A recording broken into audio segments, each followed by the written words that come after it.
Good afternoon. Joe Wenberg, Bloomberg Semaphore. This is February 5th, 2023. And I'm going to do World History for Ordinary People 31B. And if you've been following, you know that I have stated my intentions to concentrate on Western civilization. And there will be discussion on Western civilization in this we want to call it a discussion and videotape of a discussion. So, but there'll be some other talk. And it does seem that Western is being a part of the topics, both of them, Western civilization and some discussions on West Africa. Now, the West Africa thing is my involvement in something else I'm doing, which is writing a novel. And West Africa is in the title of that novel. But I'm going to draw some parallels between Western civilization and West Africa. So let's start with Western civilization. So basically, some of the things I uncovered is that just out of nowhere, so to speak, Josephus, who is the go-to historian when you are talking about the ancient world. And although I would suspect that's not so true anymore because there's been so much research that he's probably been somewhat taken down a notch or two. But he just out of nowhere, as I was going through some of his writings, just out of nowhere he says something about the gods, and he says that was 3,000 years before the lawmaker, and 2,000 years before our time. Now he's writing in essentially first century, maybe a little second century, Common Era, also known as AD. So the lawmaker, I take that to be Moses. So he gave us the Ten Commandments. So 3,000 years before that would have put that at 5,000 BC. And that number pretty much jives with a lot of the other things we know, like the first civilizations in Egypt and some others around the world, like on Malta, they have some very early urban civilizations on the island of Malta that go back even earlier than the Egyptian, the pyramids and the dynasties. The stuff on Malta is said to go back 3,500 years. Now, well, that doesn't put it exactly where I'm talking about, because I'm talking about 5,000 BC with the Moses and the reference to the gods. Yeah, Malta would only be 3,500 BC. So this Josephus reference goes back 5,000 BC. Anyway, be that as it may, the idea that the Western civilization, of course, when we're talking about what Josephus was writing about, we're talking about the Greek and the Roman world, early Christianity, so on and so forth. So that ties in with the early research and reading that I'm doing with the Western civilization. So I got to a point where I started to pay a little more attention because the concept interests me. the idea about authority and the idea about how do we start establishing the fact that we're going to have kings and we're going to have you know all these powerful types all around, and it seems that there was a evolution here. That in the beginning there wasn't large-scale authoritarian rulers. The ruling, it seems, in the early goings was more or less distributed among the higher-ranking folks of whatever civilization, culture, society we're talking about.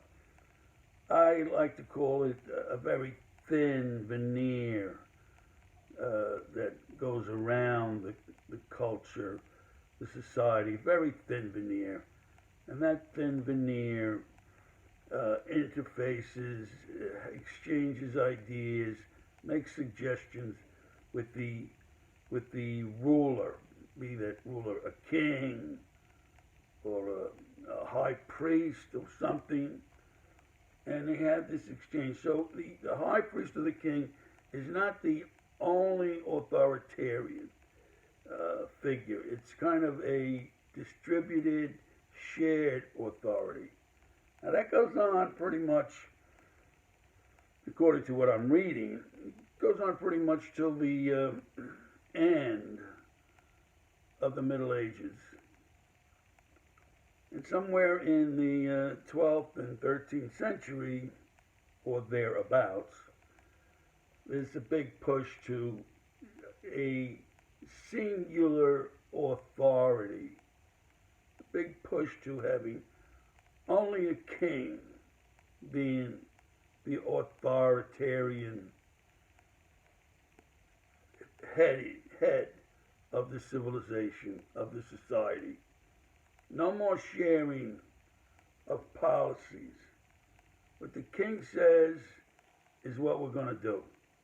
And only the king, the high singular authority, says it. And that's what the rest of the people do. They do what the king says. Now, that very intense authoritarian type of ruler, governor, went on for a number of centuries. I would say, up until the 15th, 16th century, when we start to go back towards having shared authority and shared rulership.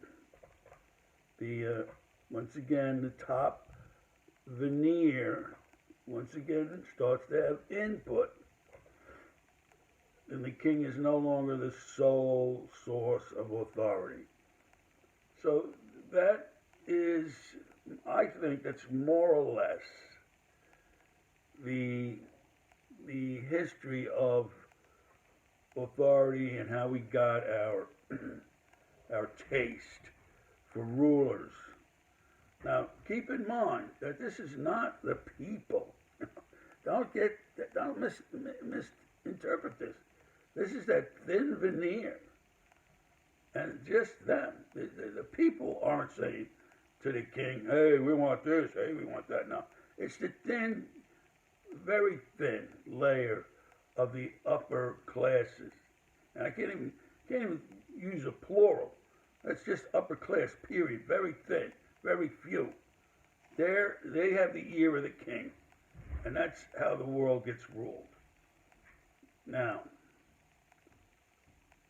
has there been a more liberal spreading of advice to the kings and the rulers?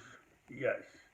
Over the years, that thin veneer has gotten a little thicker, but it's not in any way, shape, or form the people telling the authoritarian upper apex of the society what to do. It's not. It just isn't. and there's no reason to think it is, because it's not. It just isn't. You just look. That's what the reason of world history for ordinary people is, to look and see that, you look at the way we elect in our civilization. We don't directly say, okay, Bobby Boy is going to be the president. No, we tell 1,000 other people to put their names in a hat that they want, and they say who's going to be the president. So, I mean, it is not filtered down to the people. The last time that ever happened, and even that, it wasn't. It was, I was going to say, the Greeks in Athens, where they had their 500 and maybe 5,000 citizens who had the right to vote for who was going to be their ruler and their laws, and they pushed what laws they wanted along to the rule-making authority, and that everybody points to that as a democracy, but it really isn't, because the slaves had no right. They couldn't vote. The ordinary people couldn't vote. So the long and the short of it is that there had not been any democracy in the history of the world, except if you want to go back, way back into Paleolithic times, when a few people were hanging out in a cave, and what did they know from? They knew from nothing, and there was no democracy, or there wasn't democracy, and there wasn't the absence of democracy. It was just people trying to get along on whatever minimal substance they could get their hands on, and that was nothing also. So here we are, early 21st century, still thinking in terms of we're a democracy, and that has never been. It's never been alive on the surface of the earth. But it's not to say that what we've done over the centuries is all bad. That's not true. We've done some good things, but we've done some pretty awful things also. So we have to keep that in mind, that the awful things are significant enough that we should never forgive ourselves for doing those awful things. And of course, that's paramount in the eyes and the agendas of the rulers. They want to wash all that out. They don't want people to remember what the rulers did in the not so distant past. They don't want people they don't want the people to remember that. They want the people to think that the rulers are a damn nice bunch of folks. And how could it be otherwise? So it's they're hook-winking us into believing, and that's not such a recent phenomenon. Just as a little aside, and I think I may have mentioned this before, but the Chinese, since at least 2500 BC, you got a regime change. The new regime brought in a bunch of professional historians and said, okay, rewrite history and make it out that we're the good guys. So they went back and they rewrote history. And they would do that over and over. So if you think you're reading ancient Chinese history, you're not. You're reading the history as per the latest regime change. And no matter where you look, as you look in and back, you're going to find that there's always been serious attempts to hide the truth. And so what? Who cares? Because even with the truth, most people are not going to get the wealth that the thin veneer has taken as their prerogative. It's just not going to happen. So anyway, we got off track there. And so certainly after the Middle Ages and getting into the Reformation, we go back. So there was a swing, a little loose, liberal, not too authoritarian, some participation by the thin veneer, to strictly all authoritarian king rulership. And then now we're swinging in the other direction. A little participation by the thin veneer, okay? And now they're getting wise. They throw in a couple of peeps into the thin veneer. That holds down the amount of pushback they're going to get, you know? They throw in a plumber here and a carpenter there, and they say, look, we have widespread examples of our citizens right there in our governing body. Yeah, okay, I'm going to buy that. Anyway, as we then, but I did say West Africa. Now, why West Africa at this particular point? Because they talk about, and I 100% agree with this, that there were ancient civilizations, and I'm going to say almost throughout Africa. I don't know too much about the South yet, but certainly in West Africa and East Africa, North Africa, there were high civilizations. Let me tell you, higher than any Middle Age civilization, way higher. However, limited though as it was, because for the most part they got their knowledge base by picking the minds of the folks in the Near East. And their type of ruler and their type of government was always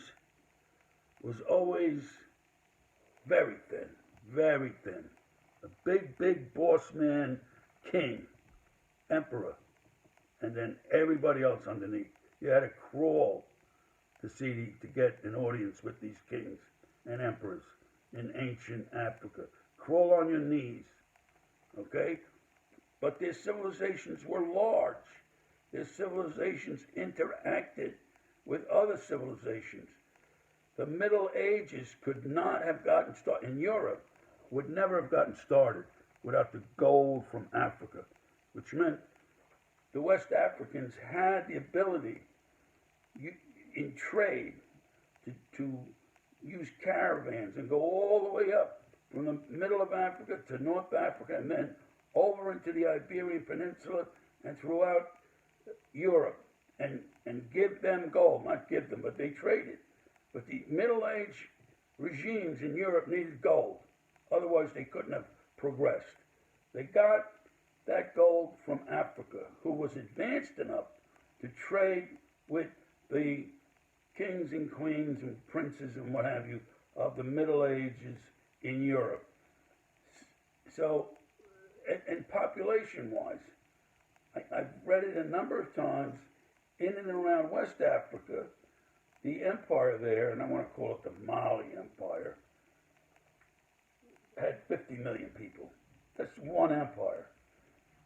So how it got to be that we were totally unaware of this is mind-boggling. That should have been something that was well known and thought about and discussed by almost everybody on the planet, because very significant. All that gold. It's more gold than you can shake a stick at. Tons and tons and tons of gold.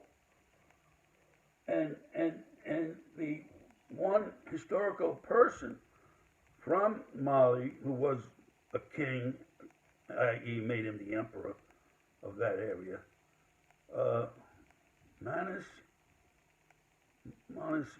can't think of his name right now. Manus. Well, that's too bad, but I may have said it in another discussion. Manus Mangu or something. Anyway, that guy was so fabulously rich that certainly at the time we're talking about, which was like about 1350, he was the richest man in the world. And other people speculate that his wealth makes him still the richest man that ever lived. I mean, when you talk about the tons of gold, he just didn't have a couple of ounces, a Troy ounce. He had tons.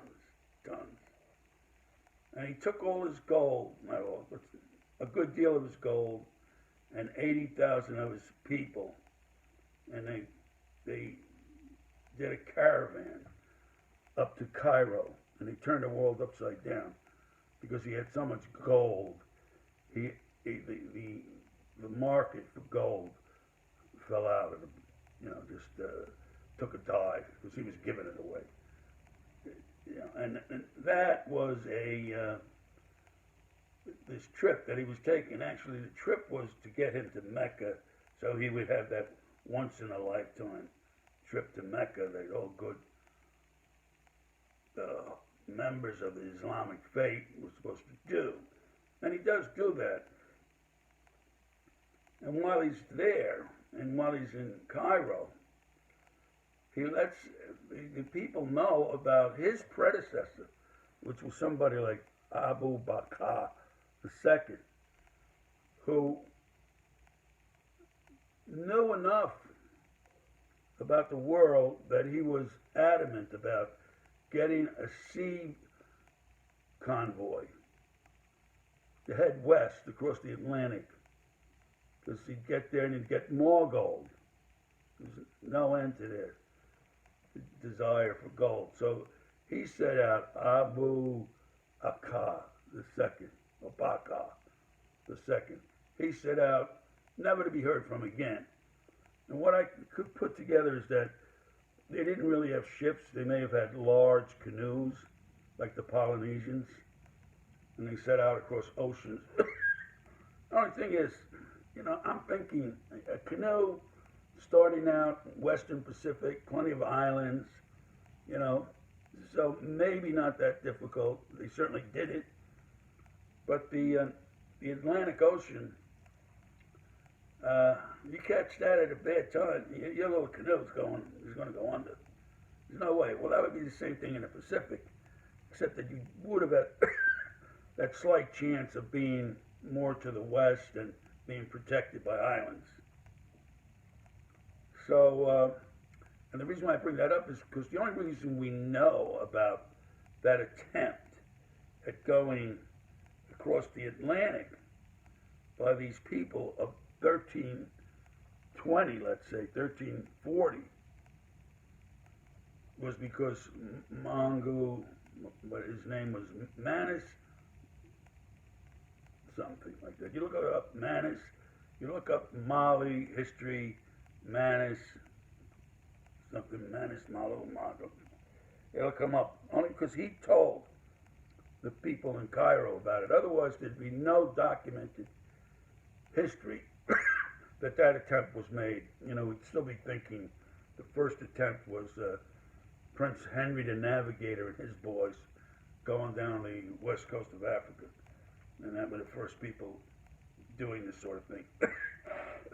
When actually the West African folks did it a couple of hundred years before him. And what I'm finding is that there's just too much of that absent from the history of the world that we were presented with. We were not presented with the true history of the world.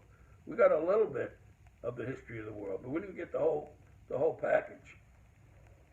Anyway, factoids in all of that was Magellan, who of course was the first, or his expedition was the first to circumnavigate the world, although he actually didn't. His Filipino servant is given the credit for that because he was on a prior voyage with Magellan or somebody else, and he covered half of it with that expedition, and then he covered the second half with Magellan. But it took them 3 years. A disaster, total disaster. 250 guys leave, about 30 come back 3 years later. But I bring it up only because it seems like just before the end of that expedition, the remaining ship, well, there may have been two, I'm not clear on that right now, they actually stopped off the West African coast and went into Senegal. So Senegal, they more than likely they went into the Senegal River, which is a fairly large mouth of that river. The river itself is, I want to think, let's say 500 to 700 miles long. I'm not sure, but it's pretty. It's like the fifth largest in Africa, and but that mouth is very long and very wide. Plus, it's buffered by an island, St. Louis. So that would have been a good place for that very weary, very, very weary, exhausted group of men to pull in and try to get their strength back for the last leg of their journey home. So they probably pull into that estuary, the mouth of the Senegal River, fill their water caskets, got some fresh fruits and vegetables, some bush meat, and went on their way. And now this is just one speck of information to be gleaned from the history of West Africa. I'm just starting to crack that nut, and it is, I'm just flabbergasted about the amount of history that's in West Africa. 10 different nations named, and that's just a number I'm throwing out there, but something like 10 different nations. The names of these nations changed over years, and it's almost like they were playing chess, moving the countries around. He's Ghana now, he's Ghana then, and listen, it's just going to be quite exhilarating examining West Africa. For example, once again, they led me out to believe that the nation, the country that we call Sudan, was a country pretty much beneath Egypt and on top of places like Uganda, maybe Equatorial Africa. The Sudan sits on top of them. The Sudan, in the time I'm talking about, went from the East Coast all the way to the West Coast. Huge, huge. And these empires like the Mali and Ghana, another empire. And by the way, those two empires, one was in the middle, surrounded by the other empire. Totally surrounded. Now, how you make that work, I don't know, but they did. And this guy, Manus, that emperor I was talking about, he was the emperor of Mali, so he made it work. He got all the gold. And the gold was in 3 gold fields south of where they are. Still in West Africa, but south, and more like forest than what we usually think of. The gold fields are going to be high in the Rocky Mountains, And the other thing about these folks is they made those gold sources live for a very long time. They're still going strong today. They were going strong before the time frame that I'm talking about. I mean, going through my mind right now is, they had gold coming out of those gold-rich soils very, very early on. I don't want to say a date because it'll probably be wrong, but a few hundred years AD, Common Era, and maybe even BC. That gold was there, and they were using it, and they're still using it, but they're not like we did. We found the Alaskan gold fields. It lasted 20 years. It was gone. The California, it was over in a heartbeat. So, they seem to know something about making things last, and we never did. That ain't gonna happen. But so a lot of interesting things to find out about West Africa and Western civilization. A lot of fine things to find out about.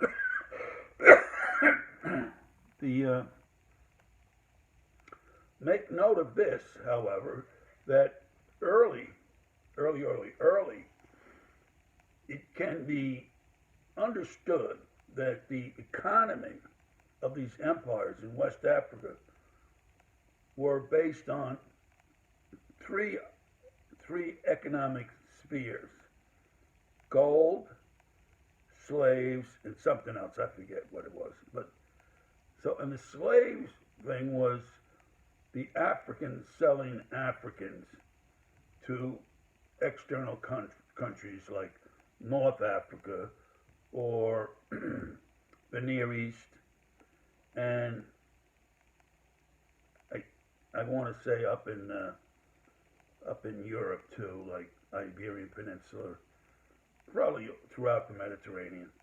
They hadn't got to where they were selling to the Americas yet, because the Americas weren't discovered. But before that, I think something like 25% of their economy was based on selling the Africans to other people. And yet, you know, there's very little of that in the hopper for teaching world history. Although maybe there is, and I'm just not aware of it. But I know I certainly wasn't taught that. What I was taught growing up is that slavery started around 1619, something like that, and of course it was people from Africa being sold to America. You know, that's just not true. They were sold into the Caribbean. They were sold into Brazil before they got sold into Jamestown or anywhere else. They got sold into where they were needed. They were needed on those sugar plantations in the hot, steamy climates of Brazil and the Caribbean. And then when the economy in the North America saw that they could use slaves to do the tobacco thing and to do the rice thing and the cotton thing, then they started getting major imports of slaves in North America. But before that, it was sugar plantations in the Caribbean and in Brazil. You know, who knows what they needed them there, but they needed them, and they got them. And but we hear very little of that. So listen, I'm going to shut up now. I've said enough, but I'll never say enough. You know, it's just too much of all of this. It really is. But I'm gonna, you know, there's no downside to struggling along and trying to find bits and pieces of information that help explain why we are the way we are. You know,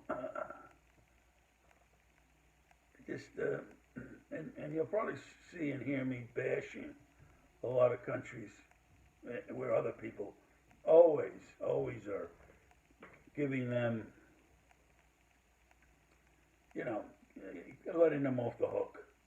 You know, but there's so many countries that just need to be bashed, and they need to step up and to constantly be expressing how absolutely guilty they are for their past crimes of inhuman behavior. Those crimes do not go away. That guilt does not go away. It stays with those guilty parties for the rest of the universe, life, okay? It doesn't go away, but what do people do? They turn a blind eye. Because all they want is those people that are guilty, all they want from those guilty countries is for them to get right back in the fray and start doing commerce. That's the only thing that matters. Not that you killed 10 million people. That doesn't matter. You know? You got to be in the game of profit and loss. That's the whole thing. Did I say too much already? Well, if I did, it's too bad. All right, I'm going. Bye.